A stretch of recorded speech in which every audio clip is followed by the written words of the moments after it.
Hi, everyone. Welcome to the show. I'm Steve Buors, CEO of Reshift Media, and I'll be your host for today. I'm joined today by Gerry Docherty, who is the president and chief operating officer for Good Earth Coffeehouse, a franchise organization based in Calgary. Gerry is a seasoned executive who has built his career in the food service franchise industry for over 30 years. Doesn't show, Gerry, I swear. Yeah, right. He holds a master's degree in business administration, and he's donated his time on the board of the Canadian Franchise Association for 12 years, and he's also a past chair. As a passionate advocate for ethical franchising, he is also mentors franchise startups on the benefits and challenges of franchising, including best practices and becoming a successful franchisor. Gerry, really happy to have you here. Welcome. Thanks, Steve. I'm happy to be here as well. Appreciate it. So obviously we're here to talk about Canada Day, and obviously you've got a massive background in Canadian franchising. So I got to ask, Gerry, so I've known you for a number of years, but Yep. what does it mean to you to lead a Canadian company like Good Earth Coffeehouse as we celebrate Canada Day? Yeah, well, Steve, we hear a lot these days about folks never being more proud to be Canadian. And for me, that statement really does ring true. This Canada Day, I couldn't be more proud of our homegrown brand, our dedicated team of support staff here, and more importantly, our national family of franchise partners who truly drive home our Canadian values each and every day within the communities where they operate. I couldn't be more proud.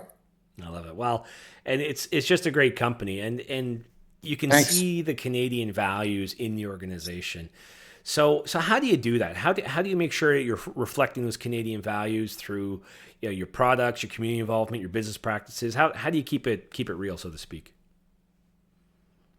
A cornerstone of our values for over 33 years now has been community. We live that as a franchisor day in and day out, and we expect that all of our franchise partners become connected to their communities as well. Our coffee houses are designed and located with this in mind. Each location looks and feels like it belongs to the community where it exists. Prior community involvement and a willingness to channel this involvement through their franchise is really a key criteria for being chosen to own a Good Earth franchise. But beyond community, product sourcing is an important factor as well. Sourcing as local as we can through our distribution partner. And at the very least, sourcing Canadian products is important to the brand. Selling coffee, it's obviously not possible with all products, but it is something that's at the forefront of our supply chain mandate. I love that. Well, and Good Earth, obviously excellent coffee. I love what you said Thank you. about the locations being part of the community. Is there anything else that you would say differentiates Good Earth from other coffee places?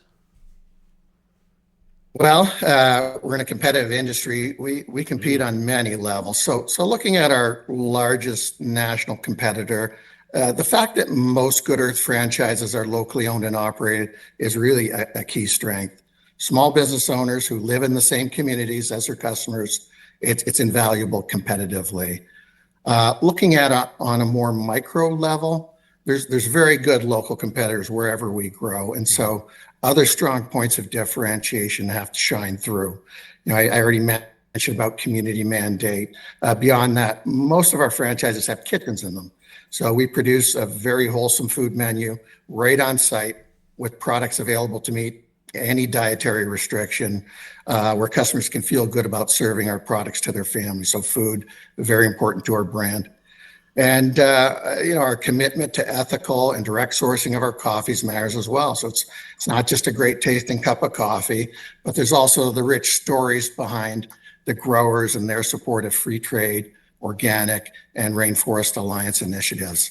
And I guess I'd also say lastly that having as much of our takeout packaging compostable as possible is another great differentiator. So to your question, when we go into new markets and competitive environments, we open up next to another coffee brand, all of a sudden you inject choice into their decision making, right? You're both convenient, both great coffees, but maybe you care about good food. I want something delicious and wholesome to eat while I drink my coffee, or walk around with a cup that's compostable because that matters to me about who I am. So we have these strong points that differentiate our brand. I love it. I'm glad you mentioned the compostable cups because I'm personally a huge fan of that. I just, as opposed to Well, yeah, getting, you're looking at the cup and you're thinking, geez, like this cup's going to outlive yeah. me. Most Canadians more and more these days, right? They care about this. Yeah, I love that. So you've talked a lot about the strength of the brand and your franchisees, and how do you strike that balance? Because obviously Good Earth is building a huge brand across the country, and you're involving all these local franchisees. So how do you keep it uniquely local and get the community feel that you're going for? No, that's a great question, Steve, and something that I think a lot about. As the brand grows and as we grow as a franchisor, it's critical that we can maintain our culture, which allows us to continue to attract, and secure buy-in from a particular type of franchise prospect that we want to attract. So how do we accomplish this? We spend a great deal of time maintaining that culture, holding each other accountable to it, and remaining vigilant to it. We also work hard to ensure that we can place as much of the brand into the local markets that we can. And what I mean by that is that each franchise partner is given a lot of leeway with the brand. They're out there. You got to trust them with your brand. Um, we give them responsibility to manage their own social media platforms, as an example. We provide the tools and the templates and now allow them the freedom to communicate more directly with their customers wherever they may be located. So that's how we can keep that local feel to the brand. I love that. Well, and that local communication, it's more real, it's more grounded, more legitimate as opposed to the corporate speak, right? Where Right. you can tell when there's Now, someone at a head office is responding on the local Facebook page. It's like, you can't fake that. I totally agree. I love that. I love the local engagement there. Um, so I'm sure you got lots of good stories, but do you have an example you'd want to share about how your franchisees or a particular franchisee has made a positive impact on their community? Yeah, we've got a lot of great stories. I'm sure. Um, One of my favorite examples, and again, it's tied into our community mandate. All of our franchise partners are involved to varying degrees, but we have one franchise family that truly lives this mandate day in and day out. And there's no one thing they did, no singular effort that made them stand out. It's just day in, day out supporting their communities. They made themselves integral to the community. So when the pandemic struck and we were reduced to takeout only and no drive-throughs, mind you, um, we and the industry were hit pretty hard. So this community in particular, with this franchise family, they made it their mission to ensure that they would survive, that their community member would survive this pandemic. With takeout only and consumers afraid to venture outside the home or out of their car, this location barely dropped at all from prior year, maybe about 3 to 4% in sales, Wow. because this community rallied around them. There's a story of one particular group of customers at this location that used to meet there weekly, I think every Wednesday.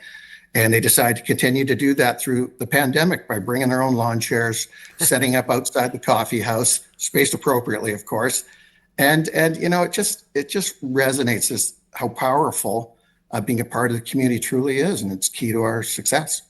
Oh, I love that. Well, and there's layers of community in that story because it's a community of those people still getting together. That's their little community, part of the bigger community. I love that. And what a great Yeah, story. exactly right. Exactly. And I liked what you said too. There's no silver bullet where they did one thing and here No, you go. It's no, it's every day, right? it's overtime. Don't think you're going to go in day one and win everybody over, right? It's like the new guy that moves in next to you. Oh, I'm going to wait and see what's up there. So as I mentioned off the top, you're a former chair of the Canadian Franchise Association. So how has that Right. shaped your views and your experience, as you look at franchising, more broadly as a pathway to entrepreneurship? Well, it was great to be able to give back to the industry that has provided me with such a lengthy career. Boy, that I just sounded pretty old there, didn't I? You look great though. I've I've talked a lot about community here, and really that's what the CFA is about as well, community, not just at the board level, but also with all of the franchise system members and support services members. There's just such a wealth of franchise knowledge coming together with a willingness to share ideas and best practices. It's very, very powerful. I was the chair of the CFA board during COVID, and it amazes me to this day how this community rallied together, supported one another, while of course ensuring their own brand survived. It truly was an amazing experience. So, in the 12 years serving as a board member and chair and witnessing firsthand the continual evolution of franchising Canada, it has really strengthened my belief in franchising as a great pathway for everyday Canadians to entrepreneurship, if that's the path they choose to take. It ain't easy. It takes a lot of hard work, but you will not be in it alone. You'll have the experience of not only a franchisor to support you, but as I said, really the entire Canadian franchise community. Well, and I remember you and I talking during COVID about how that was a time where associations like the CFA really showed their value, because it was keeping members informed. It was making sure that there was other members to talk to when you were having troubles. It was sharing ideas. Sure. Very powerful. Yeah, sometimes just a shoulder to lean on, right? Absolutely. Someone who can concur and understand what you're going through. 100%. So let's shift back to Good Earth Coffee for just a minute. Any exciting plans on the horizon? Okay. What's next for the company? Yeah, we're very excited about the future for the Good Earth brand. We're going to continue our growth throughout Canada, with Ontario being a key growth market for us to establish our brand in the many communities where there's a need for a local community-focused coffee house. We're also going to step up our growth of non-traditional franchises within healthcare, education, and other institutional settings. That seems to fit really well with our brand as well. Nice. Well, there's a few coffee drinkers in Ontario, so, probably a good market. Yeah. And last question. So here on Canada Day, anything you'd want to share with people watching, especially anyone who's thinking about joining a franchise or going into franchising?